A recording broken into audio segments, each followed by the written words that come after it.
Assalamualaikum warahmatullahi wabarakatuh. Alhamdulillah wassalatu wassalamu ala Rasulillah wa ala alihi wa sahbihi wa man walah. Ashhadu an la ilaha illallah wahdahu la syarikalah wa ashhadu anna Muhammadan abduhu wa rasuluh. Allahumma salli wa sallim wa barik ala Muhammadin wa ala alihi wa sahbihi wa man tabi'ahum bi ihsanin ila yaumiddin. Ya ayyuhalladzina amanu taqullaha haqqa tuqatih wa la tamutunna illa wa antum muslimun amma ba'd. Para hadirin jamaah salat subuh Masjid Nurul Iman yang saya hormati dan dimuliakan oleh Allah Subhanahu wa taala. Kita bersyukur dalam keadaan waktu di mana memang enaknya kita masih beristirahat. Tetapi karena kepentingan kita dengan akhirat begitu besar, maka mestinya memang demikian. Setiap kita berani mengambil resiko, berani dan mau meninggalkan kenikmatan yang sejenak untuk mengejar kenikmatan akhirat. Yang seringkali kita tidak merasa butuh. Padahal itulah yang semestinya menjadi tujuan kita, yaitu surganya Allah Subhanahu wa taala. Takdir kehidupan kita seperti inilah.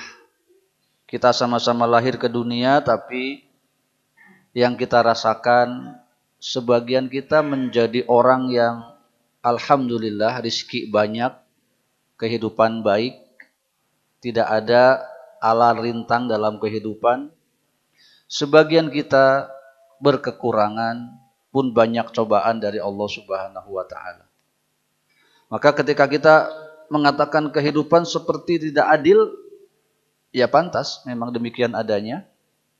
Dan menjadi sangat rugi kalau kemudian kita tidak mendapatkan keadilan Allah Subhanahu wa taala di akhirat, dalam arti kita tidak mendapatkan kebahagiaan sebagai ganti apabila kita ternyata hidup di dunia tidak begitu bahagia.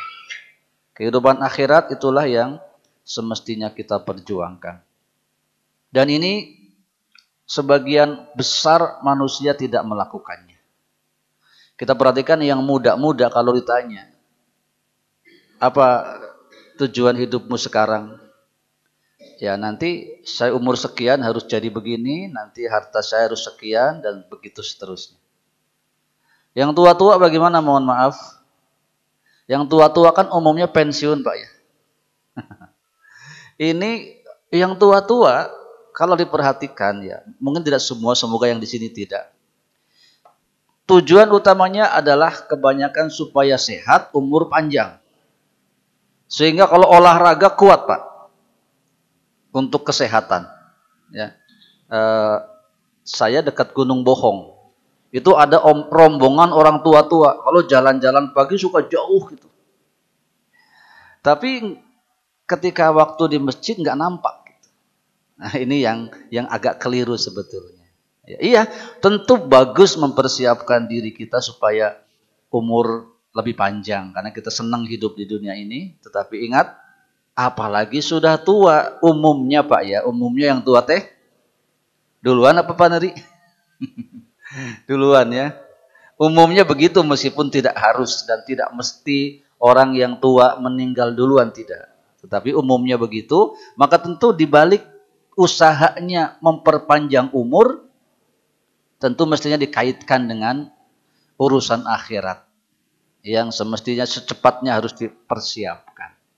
Maka mari lihat diri kita tahun ini, ilmu kita tentang Islam seperti apa.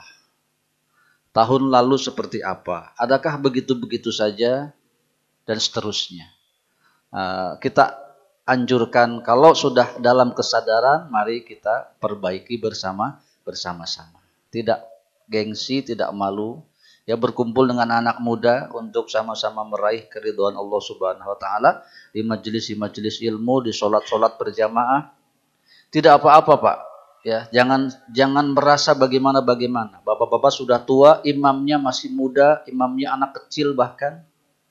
Karena kadang-kadang begitu, anak kecil mau belajar, ya jadi bacaannya bagus, banyak, kita tidak. Ya wayahna memang pada saat itulah yang bagus bacaan Qur'annya jadi imam. Ya, kami juga yang masih muda sebetulnya sungkan, Pak, maju jadi imam itu. Nah, kalau di sini ada yang sepuh, kuat, bacaan oke, monggo ya. Silakan untuk maju ke depan. Itu sudah menjadi aturan begitu. Jadi urusan imam itu bukan tua, bukan muda, tapi memang sejauh mana kepandiannya dengan Al-Quran. Itu yang disuruh maju. Meskipun nanti hanya ada anak kecil, ya anak kecil itu yang suruh maju. Baik, salat dan salam semoga senantiasa terlimpah kepada panutan kita semua, Nabi Muhammad Sallallahu Alaihi Wasallam, keluarganya, sahabatnya, dan kita sekalian sebagai umatnya. Ya kalau ngaji ujuk-ujuk masa kumaha ya, itu pemanasan lah. Yang tadi pemanasan. Ini yang kita kaji. Berikutnya dari bab sifatul huruf. Ya. Yakni as-sifatul lati la diddalaha, sifat-sifat huruf yang tidak memiliki lawan. Perjumpaan kemarin kita bahas sifat sofir, ya sifat sofir. Tentu yang belum pernah mendalam mengkaji ilmu tajwid yang seperti ini belum didapatkan. Ya, tapi untuk yang kali ini nanti itu teh bagian itu ternyata ada o-nya karena selama ini kita tahu itu diajarkan begitu saja tanpa literasi yang runut ya. Sifat sofir adalah desis atau siulan khusus khas pada 3 huruf. Apa saja? Zai, sin, sod. Sod, zai, sin. Ini memiliki kekhasan ketika diucapkan. Sudah dibahas jadi kita tidak ulang. Berikutnya sifat al-qalqalatu atau qalqalah. Ya kan? Qalqalah teh sifat huruf ternyata. Dia bagian dari sifat huruf yang tidak berlawan-lawanan atau tidak mempunyai lawan. Ya, kita katakan biasanya apa itu qalqalah? Memantul atau suara memantul dari huruf yang diucapkan. Baik, di sini supaya lebih bagus kita definisikan dulu. Al-qalqalatu secara bahasa bermakna berguncang atau bergetar. Ya. Orang Arab berkata taqalqalatil qidru 'alan nari. Berguncang apabila ngagolak al-qidru teh naon? Panci periuk di atas api. Atau kalau ada tutupnya ampul-ampulan. Pluk-pluk gitu ya. Nah, itu makna qalqalah secara bahasa. Adapun secara istilah, dan inilah yang kemudian bagaimana nanti kita berpraktek dengan qalqalah ini, yaitu hiya ikhrajul hurufil mulqalqali, yaitu bunyi huruf-huruf qalqalah, bunyi huruf-huruf yang mempunyai sifat qalqalah, yaitu yang biasa kita sebut baju di toko, ya. Halata sukunihi, pada saat kondisinya sukun, mati. Bittaba'udi, dengan cara menjauhkan baina torofai ghudwin nutqi, ya, yaitu menjauhkan 2 bagian organ yang disitulah terbentuk suara. Ya, nanti kita contohkan. Duna an yusahibahu syaibatu harokati minal harokatis salas, tanpa memberikan dampak atau terpengaruh oleh bunyi harokat baik a, i maupun u. Contohnya di situ huruf ba. Nah, ini kunaon tuh pointernya nggak jalan. Huruf ba di situ pada gambar ini. Nah, gini aja ya. Ketika huruf ba disukun, ba makhrajnya di mana? Syafatan, 2 bibir. Otomatis kedua bibir ngatup bersatu ab. Nah, qalqalah itu setelah jadi satu bibirnya dijauhkan. Abda. Jadi bukan sengaja memberi efek, misalkan kalau orang kita kebanyakan lahad, be, ya, atau ahad, memberi tambahan suara atau suara lainnya.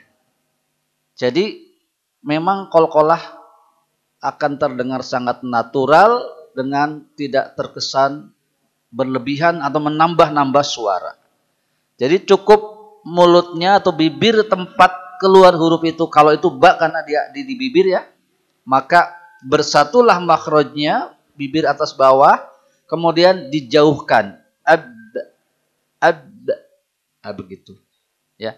Jadi kalau dimirip-miripkan, kalau huruf-huruf tipis, mirip suara arahnya fathah.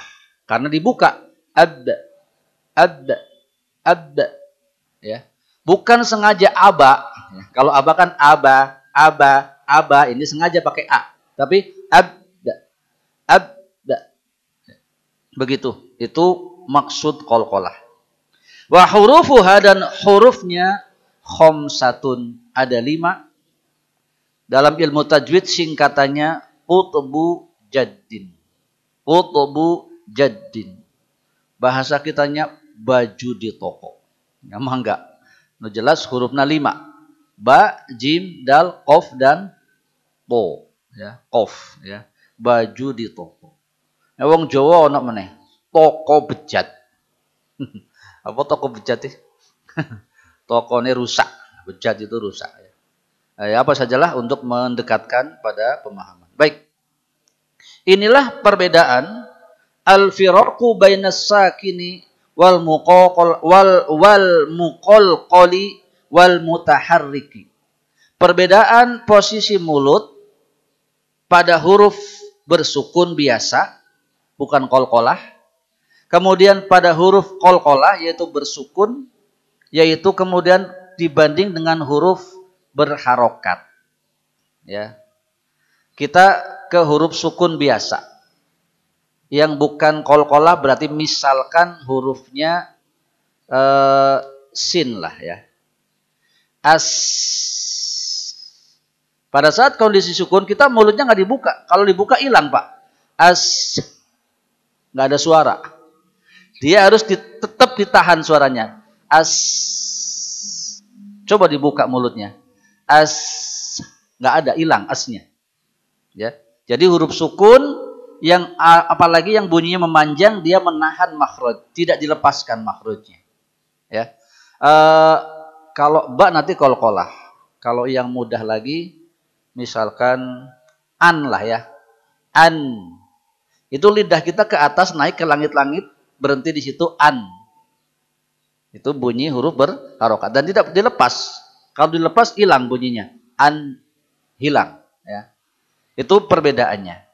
Kemudian apabila huruf qalqalah bit taba'ud, setelah napel pisahkan. Dan itu dengan huruf-huruf yang 5 tadi otomatis ada efeknya. Ada.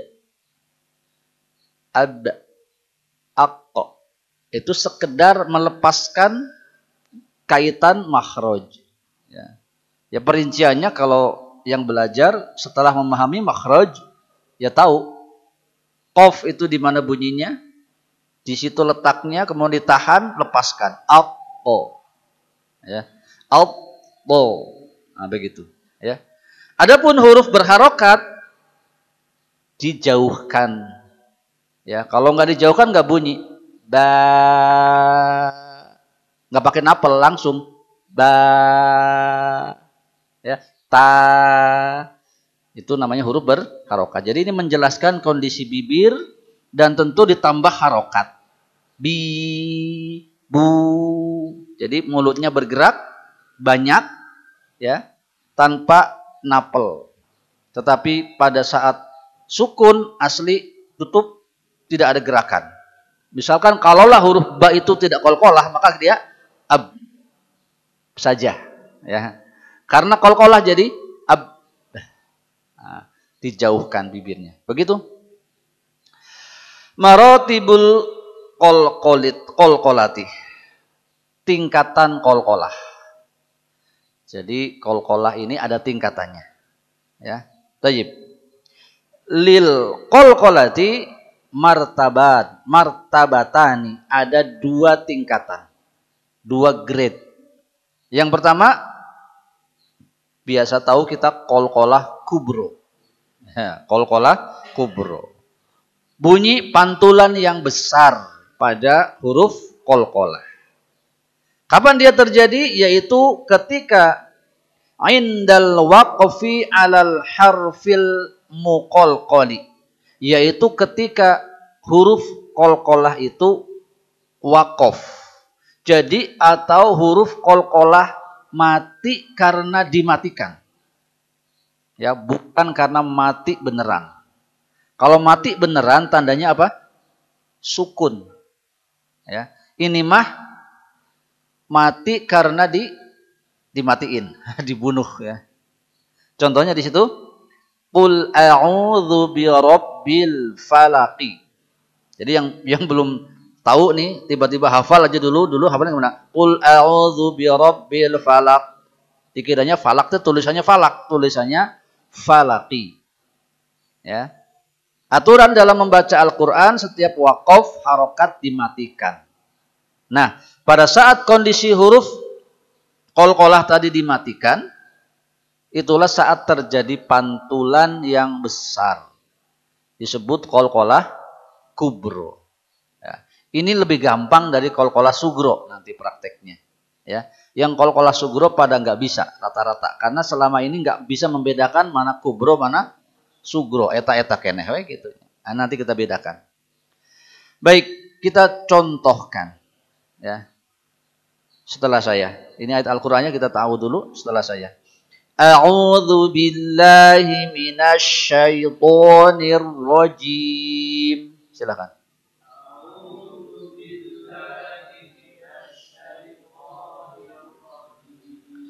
Bismillahirrahmanirrahim.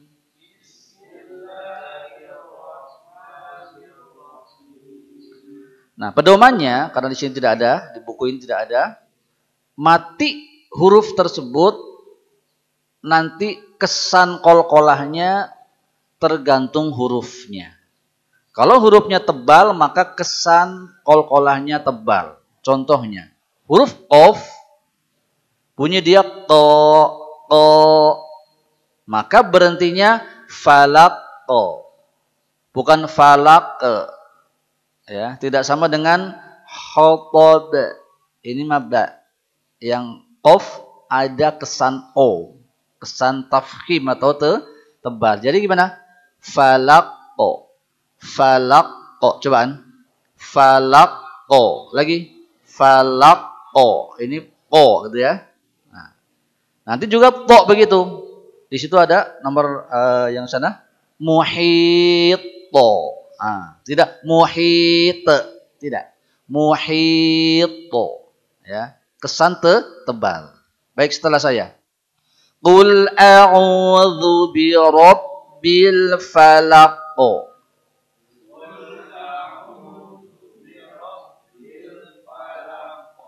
Pada laknya ngegejret heula.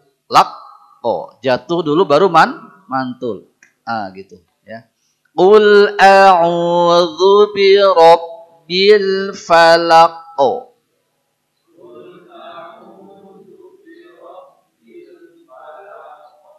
Wallahu min waraihim muhit. Muhit. Ayo. Wallahu min waraihim muhit. Hammalatal hatab. Bukan bukan bo, tapi ba. Ya. Hammalatal hatab.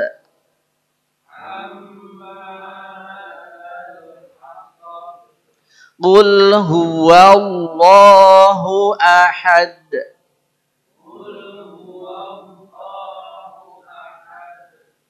Jangan bunyi de, ya. Ahad. Ya. Sekedar Bunyi itu bunyi pantulan, betul-betul bunyi pantulan, bukan bunyi yang disengaja atau diseret. Ya. Baik. Kemudian martabat kedua, sughra. Qalqalah sughra. Idza kanal harful muqalqalu wasatul kalimati, apabila huruf qalqalah itu biasanya mati beneran, ya, ada di tengah-tengah kalimat, ada di tengah-tengah ayat, awil kalam, atau di tengah kalam lafad, ya. Contoh yang lafad yang pertama, huwal abtar. Al abtar itu memang baknya di tengah-tengah kata, jadi tidak bisa diputus, ya, karena tidak bisa diputus, itu mah satu kata. Tetapi lam yalid itu bisa diputus, karena lam yalid sendiri, walam yulad sendiri. Itu poin pertama, ya.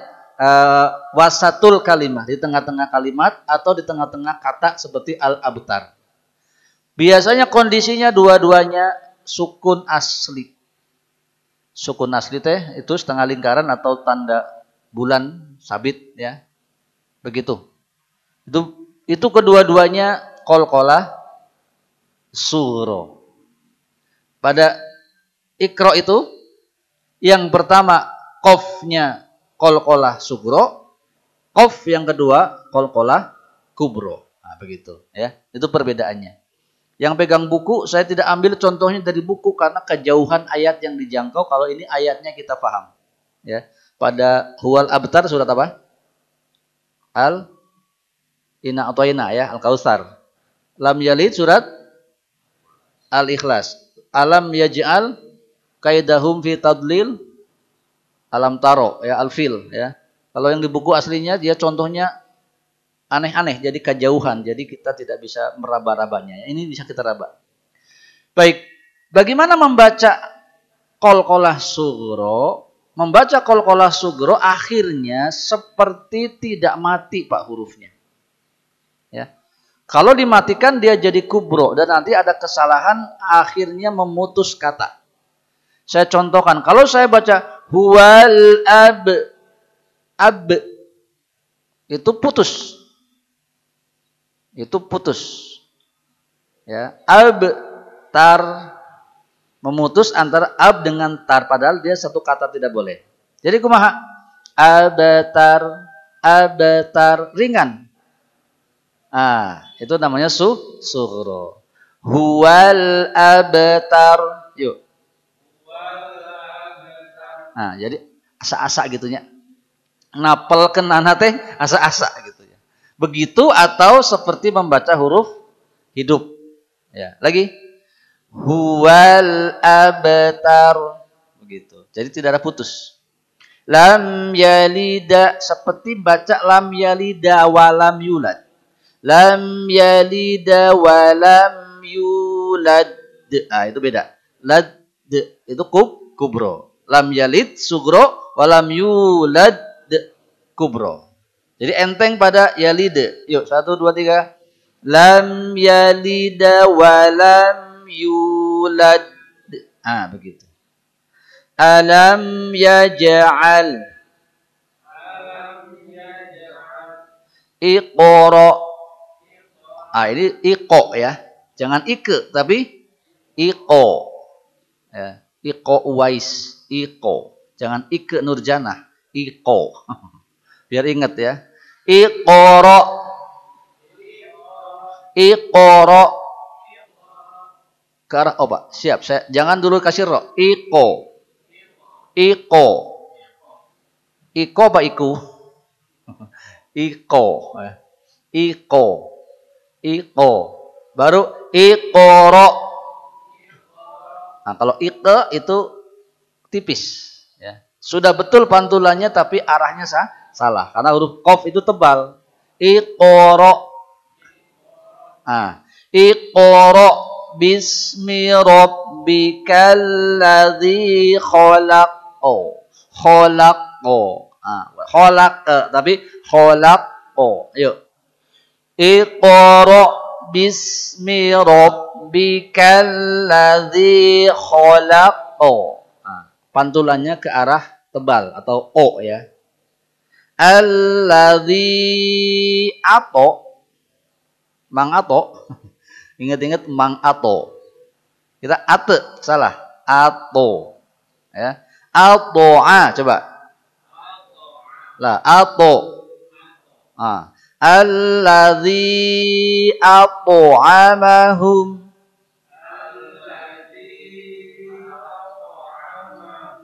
Iya, ini kita belajar grade yang paling rinci ya.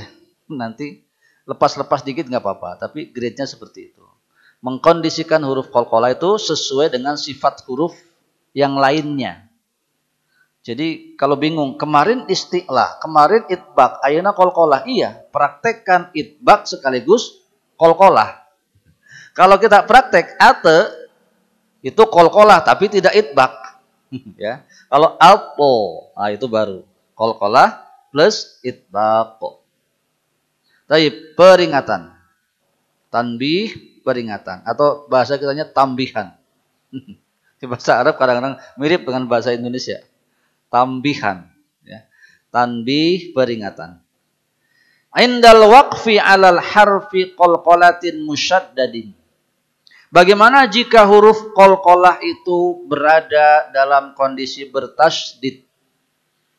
Seperti haqqun, wa tabba, al-hajji, asyaddu, ya. Tayyib. Fa innal qalqalata takunu lisani minhuma. Jadikan qalqalahnya tetap pada huruf yang kedua. Maksudnya ketika tulisan haqqun itu seolah-olah ada dua huruf qaf. Qaf pertama, qaf kedua. Wa tabba itu seolah-olah ada dua huruf ba. Al-hajji seolah-olah ada dua huruf jim. Asyaddu seolah-olah ada dua huruf dal. Atau memang aslinya begitu, ada dua-dua huruf.